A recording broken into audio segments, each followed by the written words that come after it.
Hey everyone, I'm back again with another video, and this one is titled, Ruin My Marriage, I Will Take You Both Down. Please make sure you like the video and subscribe, and don't forget to hit the bell so you don't miss any of my future videos. Let's get right into it.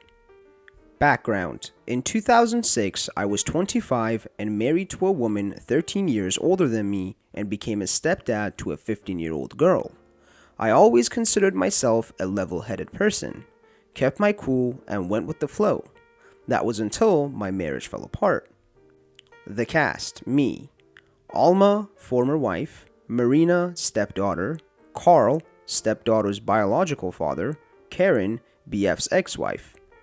So, it's the summer of 2009, Alma and I have 3 years in, and Marina just graduated high school.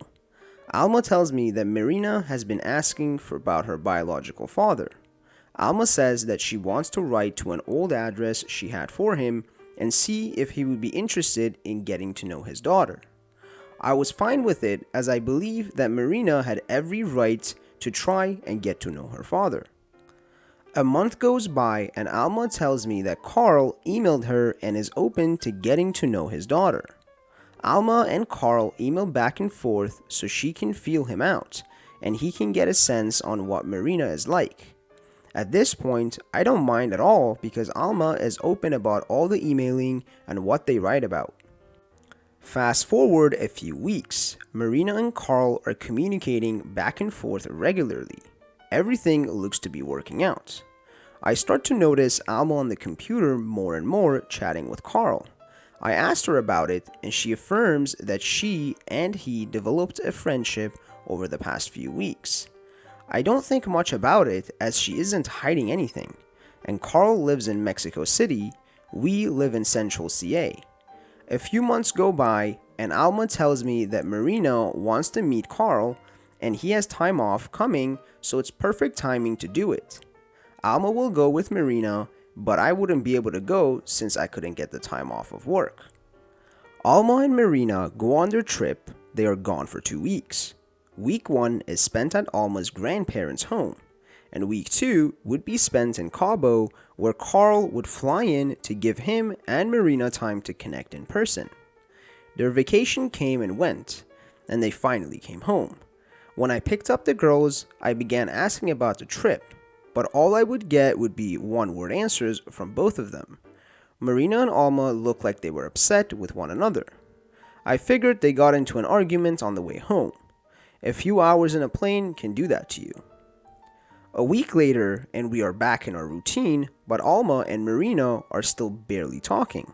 I ask what is wrong, and she tells me that her and Marina had an argument about Carl. I chalked it up to the meeting not being longer, so I say, well, maybe next vacation Carl can have it spent in California and he can bring his sons so Marina can meet her brothers. They can even stay with us a few days. Alma really liked that idea. So, and I kid you not, the very next day, both are at work and I have the day off. I am working around the house and come across a small stack of papers on the entryway table. I pick them up and see if they are important. It's a printed out email and I see my name in it. I read it and just keep reading through the stack of papers. It was a complete printout of Alma and Carl's email conversations they were having through her work email address. I felt sick. The more I read, the sicker I felt. In the emails, they had the whole vacation planned out, including the fact that Carl would be staying with her and Marina in the suite that I had arranged for them rather than get his own hotel room. The worst was the fact that they were debating how they should tell Marina that they planned on being affectionate with each other during this trip because, as he put it, she would be happy that her parents are finding each other again after 18 years. And how else are you and I going to be able to share a room? Turns out Marina wasn't very happy about the situation and wouldn't let them be alone together. First thing I did was take the emails and have copies made. I wasn't sure on what I was going to do yet, but I knew I should make them. I then drove to Alma's work and told her I was there to take her to lunch. When we got to a secluded parking lot, I confronted her about the emails. She had the nerve to try and turn it on me. How could you go through my private emails like that? She didn't argue, she just claimed that the bond that she and Carl had was strong, and that I wasn't the husband that she had hoped for. I argued, I cried, and I asked her if we could work through it, and all she would say is maybe, and that she would think about it. For the next few days, I was a mess. I would mope and pout when I was alone and would be Alma's attentive husband when she was home. Then I saw that she and Carl were chatting on the home computer, not even trying to hide it. Now here comes the revenge. When I realized that this wasn't going to end, I decided that I needed ammunition. I already had the emails from her work, but I wanted more, so I found a computer program that runs in the background. It takes screenshots and is a keystroke logger. I installed it on both our home computers. With the program I had screenshots of their chatting sessions, and I had access to Alma's personal email accounts. I found every last bit of correspondence and printed it out. At first I thought I would take the emails to a lawyer that could use it for my divorce, and then I found out that California was a no-fault state, so it wouldn't matter. So I came up with plan B. I took everything I had collected and began going through it. I arranged it in a chronological order and began writing down every bit of information that I thought I could use. Every break at work, I would just read, highlight, and write down information. I ended up with 2 notebooks full of random info. Where Carl worked, where his father's home was, phrases Carl would use.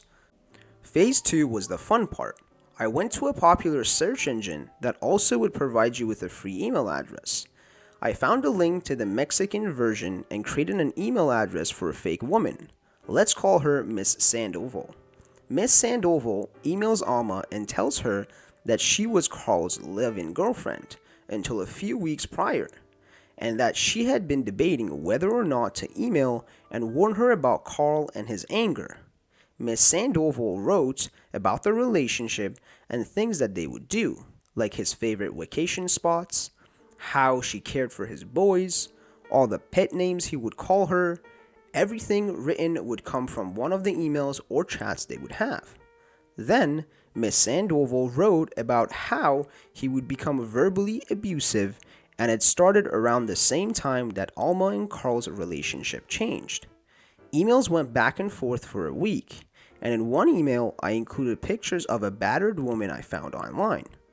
As this interaction is going on, I am still keeping tabs on their conversations, and their tones have changed. Alma asked about Miss Sandoval, and of course he denies knowing who she is. And of course, Alma doesn't believe him. She's furious that he would lie to her, and that now she feels like she is the reason for this poor woman's abuse. In the end, Alma breaks things off with him, and she even shares the email from Miss Sandoval with Marina and convinces her that her father is a terrible person, and she shouldn't have any more contact with him. Oh, but that's not all. During my spying, I was able to find Carl's ex-wife, Karen, social media, and had Miss Sandoval email her a copy of every email I had. Now, I don't know what Mexico's divorce laws are like, but Karen was very grateful for all the info and was sure that it would help her in the divorce that had been going on for 3 years at that point. Now, let's not forget about Alma. She didn't go unscathed from this. When her relationship with Carl tanked, she naturally tried to fix things with me. And me, so satisfied that I torpedoed the relationship, was more than happy to accept her attention. Don't get me wrong, our marriage was over. I was just leading her to think that we were working things out. On the day that I left, the first eviction notice arrived from the bank. Apparently, the ordeal made me forget to pay the mortgage on our house, and her job received an email from me with copies of her and Carl's inappropriate emails made using the company's email address and showing it was on company time. It was worth the hit to my credit score just to get her frantic voice messages about her losing the house and her getting demoted at work. And the OP has an update for us. So to answer some of the common questions I've gotten, Marina and I still talk and visit on occasion, but she has her own family and I moved away due to work.